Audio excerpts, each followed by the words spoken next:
Magandang gabi sa bawat isa. Muli, night devotion tayo. At ngayon ay dito na tayo sa chapter 26 ng Kawikaan. Verse 1 hanggang 10 yung ating babasahin. At ngayon ay umpisa na natin.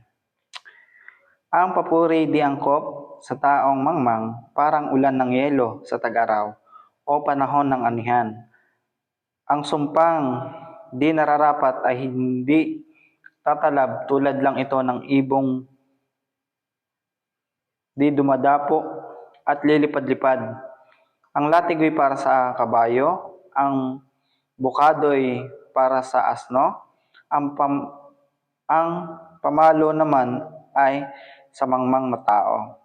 Huwag mong papatulan ang isang mangmang at baka lumabas na higit ka. Pangmangmang, sagutin mo ang mangmang ayon sa kanyang kahangalan upang hindi niya isipin na siya ay may katwiran. Ang magpadala ng balita sa mangmang ay napakadelikado para mo na ring tinaga ang mga paa mo. Kung ang paang pilay ay walang kabuluhan, gayon din ang kawikaan sa bibig ng mangmang. Ang isang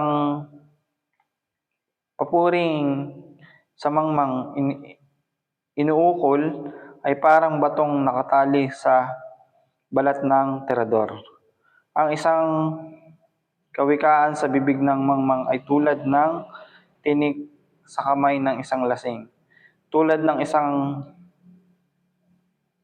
namamana ng kahit sino ang isang taong umupa ng mangmang o lasinggo.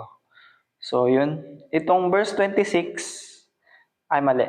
Itong chapter 26 mula verse 1 hanggang 10 tumutukoy ito sa mga mangmang.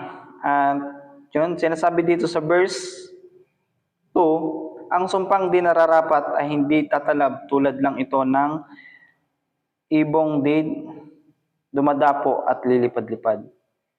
So yun, ito yung isa sa aking natutunan na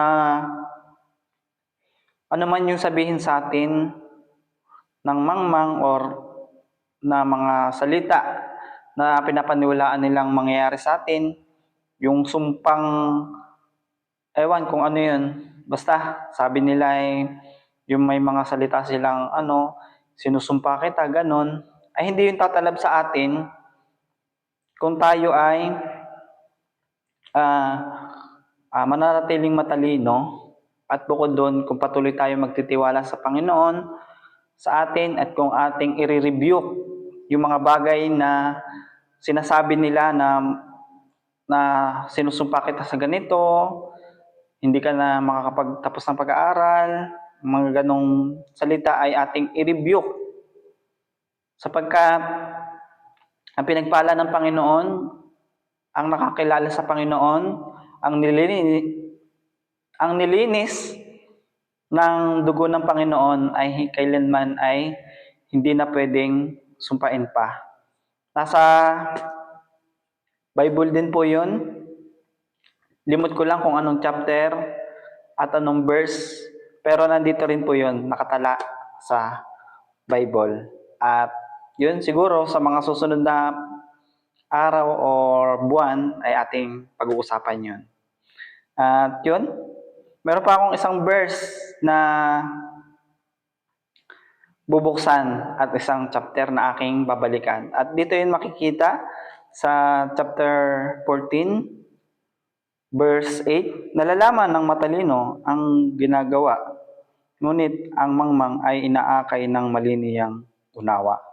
So yun, kung tayo'y matalino, alam natin yung ating patutunguhan at alam natin yung ating ikinikilos.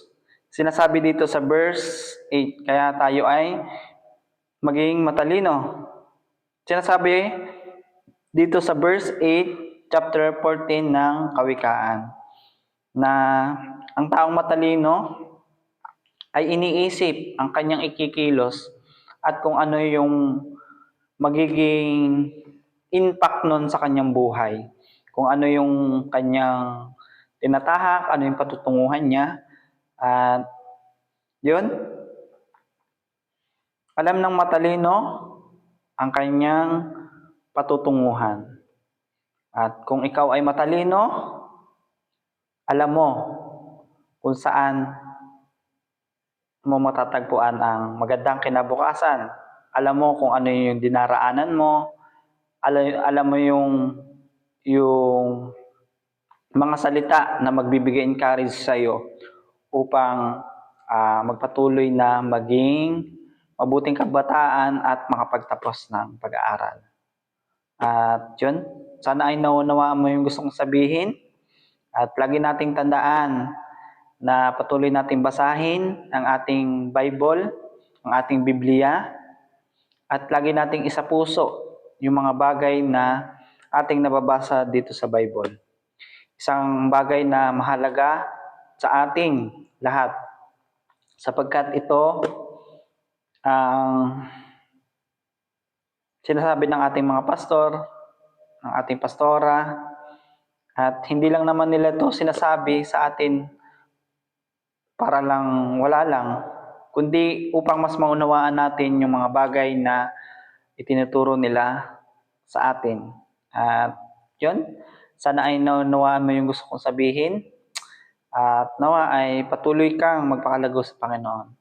At hanggang dito na lamang. At kung may mga bagay kang hindi na intindihan doon sa akin sinabi, ay malaya ka mag-comment dito sa baba ng video. At yun, nawa ay patuloy niyo akong samahan sa aking pagbabasa ng Bible at sa pagdidevotion. Hanggang dito na lamang at maraming salamat. God bless.